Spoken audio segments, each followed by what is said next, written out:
Osaka Castle, 1598. The Grand Tournament before the Emperor. Ryota, 22 years old, the pride of his dojo, unbeaten in 17 consecutive duels, stepped into the arena before 3,000 spectators. His opponent was a nobody, a ronin from the mountains with no formal training, no reputation, no credentials. The duel lasted 8 seconds. Ryota froze. His mind went blank. His body refused to move, and the ronin's wooden sword struck him across the face once, twice, 3 times before he even raised his weapon. The crowd fell silent. Then came the laughter, then the whispers, then the shame that would follow him for 3 years. Miyamoto Musashi wrote, "You can only fight the way you practice, but here's what nobody tells you, you can only live the way you practice." And when you stop practicing, when you lose your discipline, your purpose, your identity, you don't just fail at your craft, you fail at being yourself. This is the story of a warrior who lost everything. Not to injury, not to superior opponents, but to something far more devastating. He lost himself. And the journey back from that darkness, that's the real warrior path nobody talks about. The question isn't whether you'll fall. It's whether you'll find your way back when you do. Chapter 1. The Awakening. The day everything broke. 3 days after the duel, Ryota sat alone in his family's estate, staring at the sword he could no longer bear to touch. 22 years of training, 17 consecutive victories. His master's praise, his father's pride, his village's hope, all destroyed in 8 seconds. The physical bruises on his face would heal in days. The wound to his spirit was something else entirely. He replayed the moment endlessly. The ronin approaching, the crowd watching, the signal to begin, and then nothing. Not fear exactly, not even conscious thought, just emptiness, a void where his training should have been. His body frozen, his mind blank. And in that emptiness, he discovered something terrifying. He didn't know who he was anymore. For his entire life, Ryota had been the warrior, the disciplined one, the dedicated one, the one who would bring honor to his family name. Training at dawn, practicing forms until sunset, meditating through the night, never drinking, never indulging, never straying from the path. His identity was his discipline. His purpose was his practice. His self-worth was his skill. And in 8 seconds, all of it revealed itself as a lie. Or worse, as something so fragile that one moment of pressure could shatter it completely. Week 1, the unraveling. He tried to return to training. His hands shook holding the sword. His master, Tada-sensei, watched with concern. "Ryota, you're gripping too tightly." "I know," but he couldn't stop. Every movement felt wrong. Mechanical. Dead. "Perhaps you need rest." "I don't need rest." "I need," but he didn't know what he needed. How do you fix something when you don't know what's broken? His fellow students trained around him. Some showed pity. Others whispered. The youngest students, the ones who had looked up to him just weeks ago, now avoided eye contact. After an hour, Tada approached. "Go home, Ryota. Come back when you're ready." "I am ready." "No, you're here, but you're not present." The words hit harder than any sword strike. That night, he didn't meditate. For the first time in 8 years, he skipped his evening practice. It felt like relief, like removing armor he'd been wearing too long. Month 2, the descent. He stopped going to the dojo entirely. At first, he told himself it was temporary, just a few days to clear his mind, but days became weeks. He began drinking. Not heavily at first, just enough to quiet the voice in his head that screamed, failure. Coward. Fraud. His father confronted him.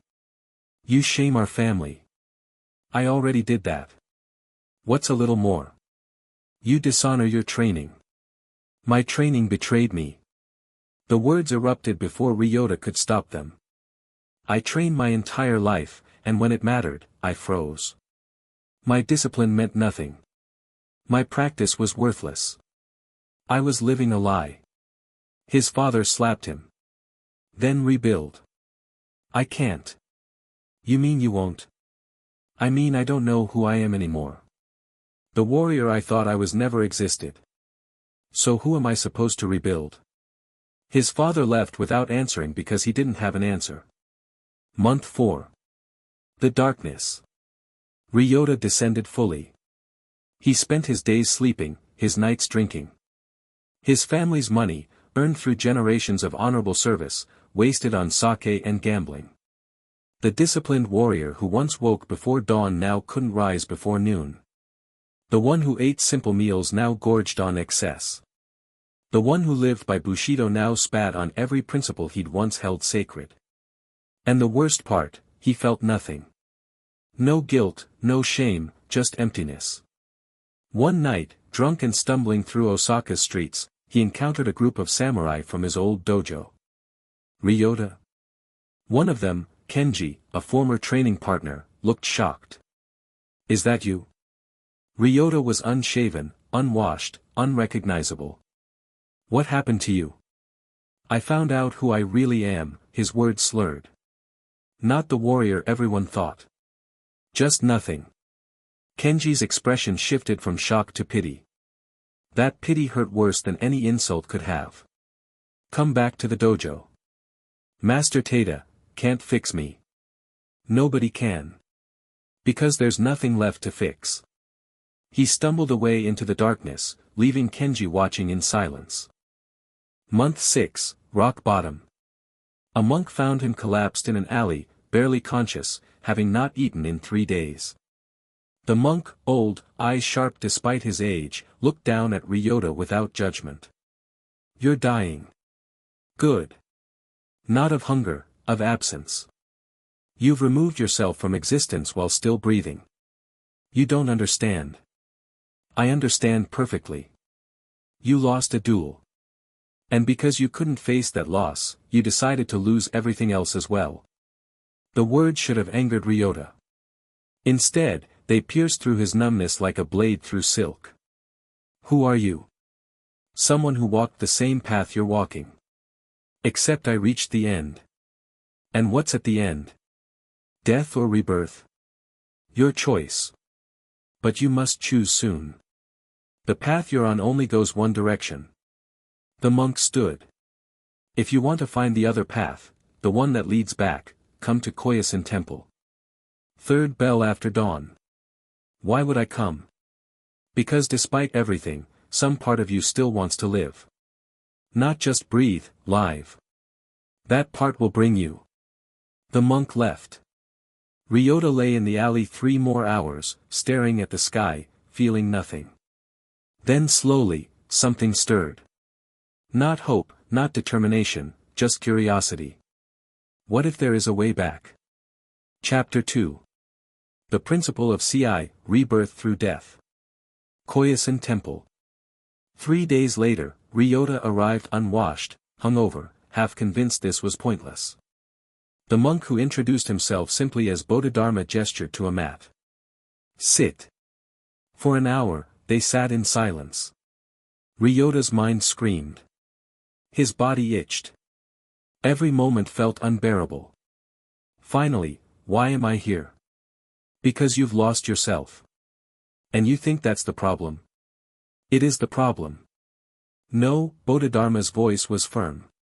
The problem is you think there was ever a self to lose. Ryota didn't understand. Tell me, who were you before the duel? A warrior. Disciplined. Skilled. Honorable. And those things, were they you, or were they what you did? What's the difference? Everything. Bodhidharma stood and walked to a small altar. This is the principle of CI. But to be reborn, you must first truly die. I've been dying for 6 months. No, you've been clinging to the corpse of who you used to be. That's not death. That's refusal to accept death. He lit incense. The smoke curled upward, shapeless, free. The warrior you thought you were, the one built on 17 victories, on your family's expectations, on others' respect, that warrior never really existed. He was a construct. An identity built on external things. Then what am I supposed to be? Nothing. Everything. You don't need to be anything. You need to do. I don't understand. You can only fight the way you practice. Musashi said this. But do you know what it really means? Ryota shook his head. It means identity doesn't exist in some fixed state. It exists in action. You are not a warrior who sometimes trains. You are your training. You are your practice. Every moment, every choice. But I already tried that and it failed. No. You built an identity on outcomes, on winning, on others' opinions, on maintaining an image. That's not practice. That's performance. And performance crumbles under pressure. Bodhidharma's voice took on a quality that made Ryota feel he was speaking beyond just this moment. Throughout history, warriors have faced this truth: the self you think you are is illusion. Building identity on external success creates inevitable destruction. And in times you cannot imagine, others will face your same crisis: young men who built everything on achievement, on others' approval, on maintaining an image, then lost it all in one moment of failure. At Presence and Purpose, we teach this forgotten wisdom: not how to never fail, but how to rebuild after failure destroys you. Because the warrior path isn't about never losing yourself. It's about finding the way back when you do. If you recognize yourself here, if you've lost everything and don't know how to return, this teaching awaits. Not motivation to try harder.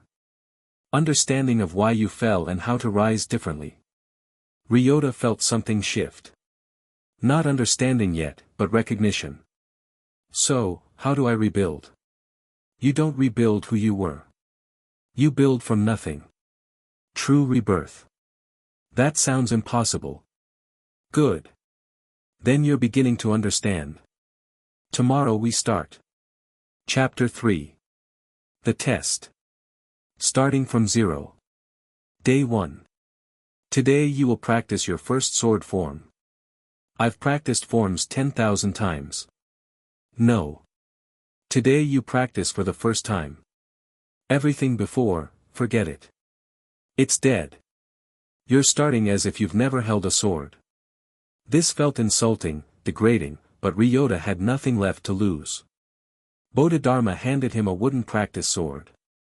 The moment Ryota's hand wrapped around it, his hand trembled. Memories flooded back: the tournament, the freeze, the humiliation. He dropped the sword. Good, Bodhidharma said. What you're feeling? That's progress. For 6 months, you felt nothing. Now you feel fear. That's better than emptiness. I can't do this. Correct. The old Ryota can't. He's dead. But the Ryota being born right now, he has no past failures. He hasn't frozen in combat. He hasn't been humiliated. He's picking up a sword for the first time. That's not true. Make it true. That's what practice is. Not maintaining who you were, becoming who you choose to be in each moment. Ryota picked up the sword again. Hand still trembling. First form, overhead strike, but not from memory, from presence. Feel the weight. Feel your breath. Move. When movement comes naturally. Ryota raised the sword. His muscle memory tried to activate the perfect form he practiced thousands of times. Stop. You're performing. Trying to do it right. There is no right. There's only now. Move. This was harder than any training Ryota had ever done. Every impulse screamed to execute the perfect form, but Bodhidharma kept stopping him again and again. But this time, no thought, just breath and movement. 50 repetitions, each one worse than the last by technical standards, each one more present. By the end, Ryota was exhausted, not physically, mentally, emotionally. How was that? Terrible. My form was awful. My technique was alive. For the first time in years, you weren't performing. You were present. That's the foundation. Everything else builds from there. Week 2, the resistance. Every day, the same practice, basic forms, no advancement, no progression, just presence. Ryota's ego screamed. I'm better than this. I don't need beginner's practice. That voice, Bodhidharma observed, is the old identity trying to resurrect itself. Let it scream. Don't listen. Don't argue. Just return to breath. Return to movement. The old patterns fought hard. Pride. Shame. Comparison to who he used to be. But slowly, through sheer repetition, something else emerged. Not the disciplined warrior performing perfectly, just Ryota. Present. Imperfect. Real. Week 4, the shift. During morning practice, something changed. Ryota raised the sword and for the first time since the tournament felt no tremor, no fear, no performance anxiety, just movement. His form wasn't perfect, but it was authentic. Present. Bodhidharma noticed, said nothing, simply nodded. That evening, you're ready for the next stage. What's the next stage? Learning who you actually are, not who you were, not who you want to be, but who you are when you're not trying to be anything. Chapter 4. Warrior Psychology, the Science of Losing and Finding Yourself. Month 2. Understanding the Pattern. Bodhidharma gathered Ryota and several other students, all men who had similarly lost themselves. Today I explain why you fell and why you can rise. The psychology of identity collapse. Ryota built his identity on outcomes, victories, others' approval, external validation. This is what modern understanding will call conditional self-worth. When self-worth depends on conditions outside your control, victories, respect, success, you become a slave to those conditions. And when they disappear, you collapse. Musashi understood this. You can only fight the way you practice, not the way you wish, not the way you imagine, the way you actually move through life daily. Ryota practiced being the winner. He practiced maintaining an image. So when circumstances required adapting, when pressure revealed the gap between image and reality, he had no practice in that. He froze. The neuroscience of breakdown. Modern science will discover what warriors always knew: your brain creates neural pathways based on repeated actions. Every thought, every behavior, every response practiced enough times becomes automatic.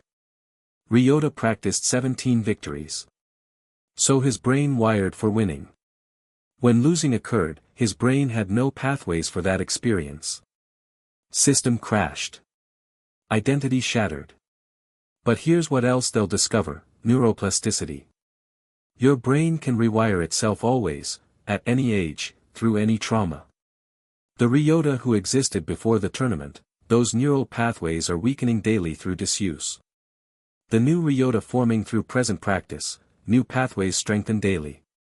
You're not rebuilding the old self. Physically impossible. You're building entirely new patterns. That's CI, biological rebirth. The Stoic understanding. The ancient Stoics, philosophers from Rome, taught a similar truth. Marcus Aurelius wrote, "You have power over your mind, not outside events." Ryota gave his power to outside events. One duel's outcome determined his entire identity. That's not strength. That's slavery to circumstance. True warrior power comes from one thing: what you practice daily when nobody's watching. Not your victories. Not your reputation. Your actual daily practice. That's who you are. Musashi's complete teaching. Musashi's full wisdom: you can only fight the way you practice. But he also wrote, do not let your mind stop with the striking of your opponent's sword. Meaning, don't attach identity to single moments. Don't let one victory define you. Don't let one defeat destroy you. Flow like water through all circumstances. The warrior who needs to win is weak. The warrior who can lose and continue is unstoppable. Ryota absorbed this. Finally understanding the depth of what he'd been learning. Chapter 5. The First Transformation. The Duel He Couldn't Lose. Month 4. A traveler arrived at the temple, a samurai seeking challenges. Bodhidharma approached Ryota. He's issued a challenge. I'm offering you the opportunity to accept. Every fiber of Ryota's being screamed, no memories of the tournament flooded back. I can't. Correct. The old Ryota can't. But the Ryota who has practiced presence for 4 months, what does he choose? I'm not ready. Ready for what? To win. To impress. To prove something. Those are old patterns. I'm asking, are you present enough to step into the arena and simply be there? Outcome irrelevant. Something in the question shifted Ryota's perspective. Not, can I win, but, can I be present regardless of outcome? I'll do it. The duel. The temple courtyard. 20 monks watching. The challenger, a skilled ronin, older, experienced. Ryota stepped forward, bowed, drew his sword, and waited. The ronin attacked fast, aggressive, testing. Old Ryota would have frozen or rushed to prove himself. New Ryota simply responded, not from memory, not from fear, from presence. The duel lasted 3 minutes. No decisive victor. Both landed strikes. Both showed skill. When they separated, breathing hard, Ryota realized something profound. He'd been present the entire time. He hadn't frozen, hadn't performed, just been. Win or lose became irrelevant. The victory was being fully there. The ronin bowed deeply. You're the most present opponent I've faced. Higher praise than any victory. Bodhidharma approached after. How do you feel? I don't know. Not proud. Not ashamed. Just here. Good. That's mastery. Not achieving something, being something. Now you're ready for the deeper work. But one moment of presence wasn't mastery. What came next would test whether Ryota had truly transformed or if he'd simply found another identity to perform. Chapter 6. Deep Training Arc. The Long Road Back. Month 6. The Daily Practice. Bodhidharma introduced advanced training, not in technique, in presence. The morning ritual, 4 a.m. wake without negotiation. 4:15 a.m. zazen meditation, 90 minutes. 6 a.m. sword forms, 2 hours. 8 a.m. temple duties, cleaning, cooking. 12 p.m. study philosophy and strategy, 2 hours.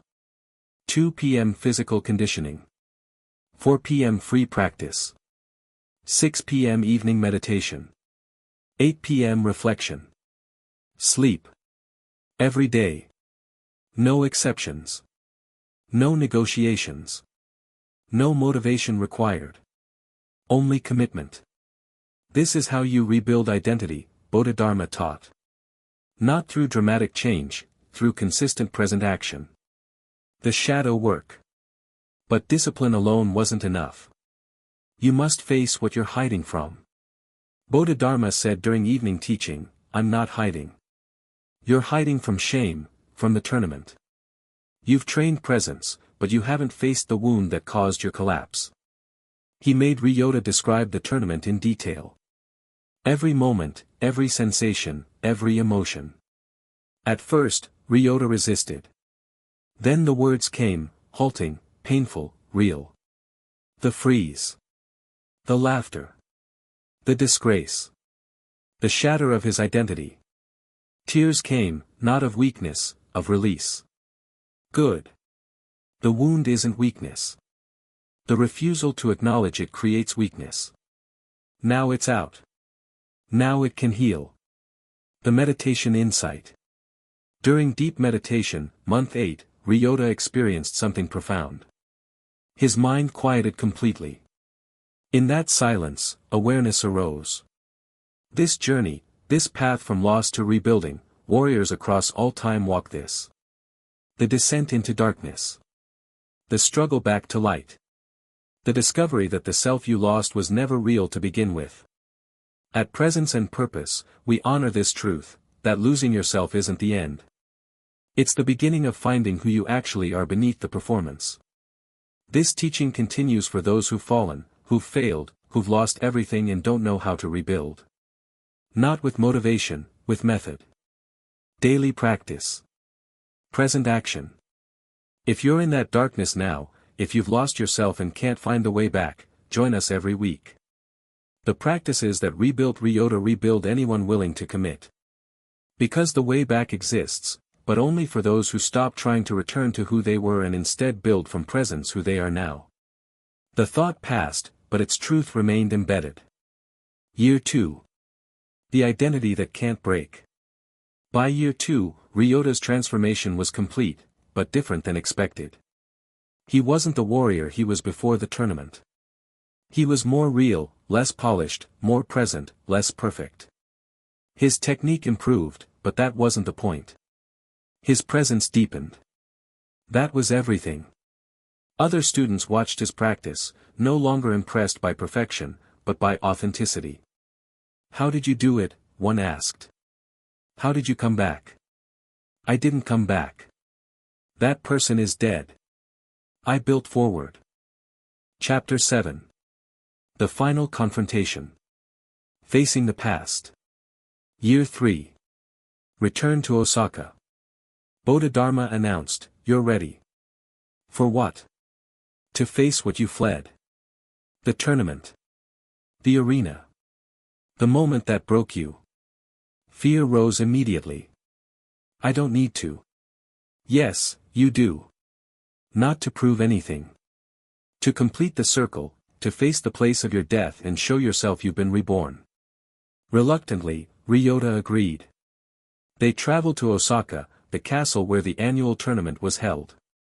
Same arena. Same crowd. 3 years later. But this time, Ryota wasn't competing, just watching, observing. Then a voice from the crowd. "Ryota? Is that you?" His former master, Tada-sensei. The recognition was complex: shock, concern, curiosity. Ryota bowed. "Master. You disappeared. We thought many things. I lost myself. Spent 3 years finding a way back." "And did you?" "I found a way forward, not back." Tada studied him. "You're different. I'm present. I wasn't before. Will you compete?" Every instinct screamed no. The old fear rose. What if I freeze again? What if I humiliate myself? But then, outcome is irrelevant. Presence is everything. Yes. The final duel. Ryota's opponent, ironically, the same Ronin who had defeated him 3 years ago. The crowd murmured. The rematch. They bowed, drew swords, began. And Ryota was there completely. Not performing. Not proving. Just present. The Ronin attacked. Ryota flowed. No freeze. No fear. Just response. The duel was beautiful, not because of technical perfection, because of complete presence from both fighters. When they finished, mutual respect. No clear victor. The crowd erupted, but Ryota barely heard them. Because the victory wasn't the duel. It was being fully present in the moment that once destroyed him. Afterward, the Ronin approached. 3 years ago, you froze. Today, you flowed. What changed? I stopped being the warrior who never loses and became the warrior who shows up. Win or lose, I'm here. That's mastery. Final reveal. The warrior truth. You can only fight the way you practice. Present day. Ryota, now 28, sat with Bodhidharma on the temple steps. I understand now what Musashi meant. Tell me. You can only fight the way you practice doesn't mean perfect your technique. It means how you live is how you perform under pressure. For 3 years, I practiced being the perfect warrior. So when perfection was required and I couldn't deliver, I shattered. Then I practiced presence daily, imperfectly, authentically. So when pressure came again, I had practiced being present under pressure. No freeze. Just flow. Exactly. Your daily practice is your identity, not your achievements, not your reputation. What you actually do moment to moment, alone, when nobody's watching. The deepest truth. Most warriors fear losing a duel. Bodhidharma continued, but the real loss is losing yourself. And that doesn't happen in dramatic moments. It happens in small choices daily. When you skip practice. When you perform instead of being present. When you attach your worth to outcomes. Each small choice weakens the foundation. Then pressure comes, a duel, a crisis, a moment of truth, and the weak foundation collapses. The way back isn't dramatic either. It's small, consistent, present actions, daily, weekly, monthly, building a new foundation from nothing. You lost yourself, Ryota. But that loss became your greatest teacher. Because now you know, identity built on achievement is fragile. Identity built on daily practice is unbreakable. The samurai lesson, teaching the lost. 6 months later, a young samurai hero, age 20, arrived at the temple, defeated, disgraced, lost. Ryota recognized him immediately. Saw himself 3 years ago. Can you help me? Hero's voice was desperate. I can teach you what I learned. But you must do the work. I'll do anything. Good. Because the path back requires everything. Ryota led him to the practice grounds. Today, your first lesson, you can only fight the way you practice. Musashi said this. Do you understand it? I think so. No, you don't. Not yet. But you will. Because I'll teach you what my teacher taught me, that this wisdom isn't about sword fighting. It's about life itself. Everything you do daily, every choice, every action, every moment, that's your practice. And when pressure comes, you'll respond exactly how you've practiced. So if you practice being present, you'll be present under pressure. If you practice performing, you'll shatter when the performance fails. He handed Hiro a practice sword. This teaching continues here at Presence and Purpose. For those who've lost themselves and seek the way back, not to who they were, to who they can become through daily present practice. Every week we rebuild. Not with motivation, with method. Not with perfection, with presence. Not trying to impress, just showing up. If you're ready, if you recognize yourself in this story, walk with us. Subscribe to this path. Because the journey from lost to found is the warrior path everyone eventually walks. The question isn't if you'll lose yourself, it's whether you'll commit to finding the way back. Hiro bowed deeply. Where do I start? First sword form, but not from memory, from presence. And we'll practice every day until presence becomes who you are, not what you do. He demonstrated. Hiro followed, imperfectly, authentically, present. And the circle continued. Student became teacher. Lost became found. Death became rebirth. You can only fight the way you practice. So practice being present. Practice being real. Practice showing up. That's the way back. That's the warrior path.